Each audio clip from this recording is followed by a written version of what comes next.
जमील, मैं आपकी तरफ आना चाहूंगी। अब ये जो हुकूमती इक़दाम है, आपको लगता है कि क्या ये जून तक पाकिस्तान को ग्रे लिस्ट से निकाल पाएंगे? क्या देखते हैं आप आगे? देखें फिजा, तमाम पैनलिस्ट की मैं बातचीत सुन रहा था। एक तो हमारे यहाँ कॉन्सेप्ट्स को बड़ा मिसअंडरस्टूड किया जाता है। अगर FATF को बतौर इंटर गवर्नमेंटल ऑर्गेनाइजेशन देखा जाए, इंटर गवर्नमेंटल यानी बैनुल हुकूमती ऑर्गेनाइजेशन, तंजीम या इदारा 1989 में बना था, 32 साल पुराना इदारा है। G7 समिट के नतीजे में ये मार्ज़ वजूद में आया और इसका काम था मनी लॉन्ड्रिंग के ऊपर काम करना, यानी मनी लॉन्ड्रिंग के इंसदाद के लिए पॉलिसीज मुरत्तब करना। सन 2001 में जब 9/11 हुआ है, उसके बाद इसमें टेरर फाइनेंसिंग के एलिमेंट को भी शामिल कर लिया गया कि अब टेरर फाइनेंसिंग के हवाले से भी इसमें तजावीज़ या जो सिफारिशात हैं वो पेश की जाएंगी। मिसअंडरस्टूड यूं किया जाता है कि कहा जाता है कि 40 सिफारिशात हैं। 40 नहीं है, 40+9, 40+9 यानी 49 रिकमेंडेशंस हैं FATF की।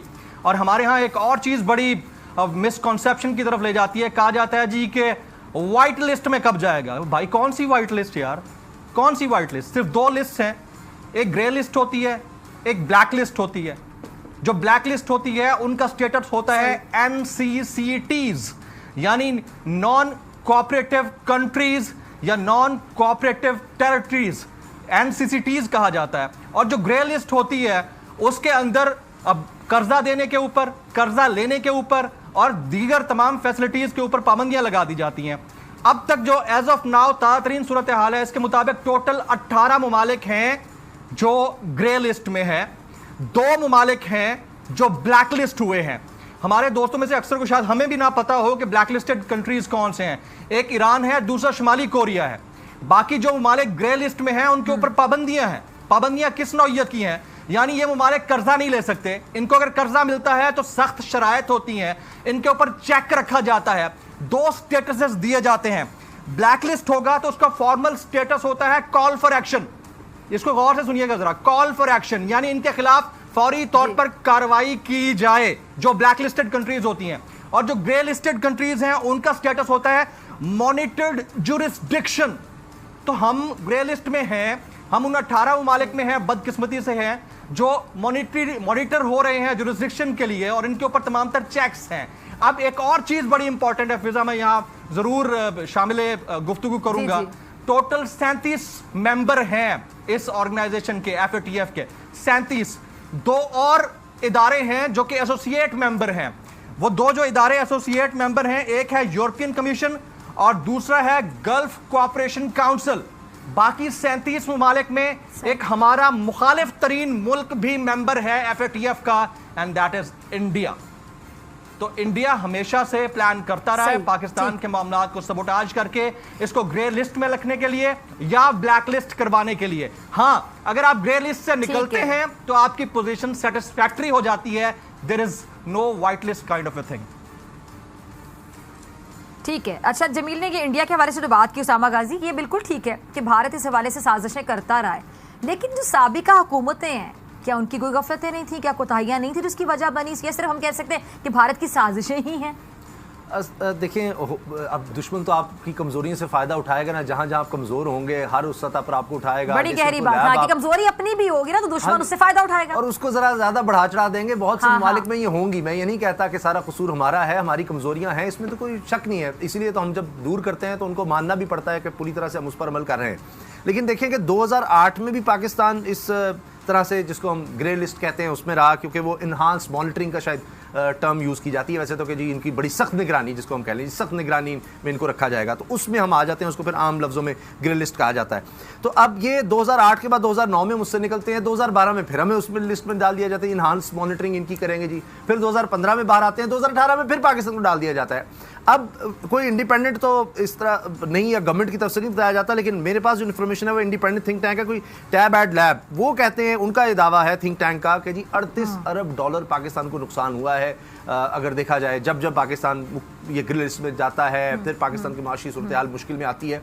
तो इस तरह से फिर आप देख लें कि जब पाकिस्तान को नुकसान होगा माशी तौर पर, तो उसका जाहिर है कि अब जो भी दुश्मन मुल्क होगा वो कहेगा जी इसकी मईशत को ही कमज़ोर किया जाए, किसी तरह इसको पीछे ले जाया जाए। आप जब भी देख लें कि कहीं भी पाकिस्तान को कोई सहूलत मिल रही होती है तो उस पर भारत जरूर वावेला करेगा, जी आप क्या कर रहे हैं, इसके साथ आप इस तरह के ताल्लुकात क्यों बना रहे हैं। हाँ, क्योंकि पाकिस्तान का अमन, पाकिस्तान में कुछ अच्छा हो रहा है, ये भारत को तो बर्दाश्त ही नहीं होता किसी भी। और वो पकड़े भी गए, रंगे हाथों पकड़े डिसइंफुलेंस। तो जहां जहां उसका जोर चलेगा, जहां जहां उसका, हाँ जी, इक़वाम मुत्तहिदा की सतह पर भी आप देख लें। और ये नहीं है कि फिर पाकिस्तान भी ज़ाहिर है स्कोर सेटल करने की कोशिश करता है, जहां पाकिस्तान कर सके कि जी इंसानी हकूक़ की पामाली जहां जहां भारत कर रहा है वो हम दुनिया के सामने लेकर आते हैं।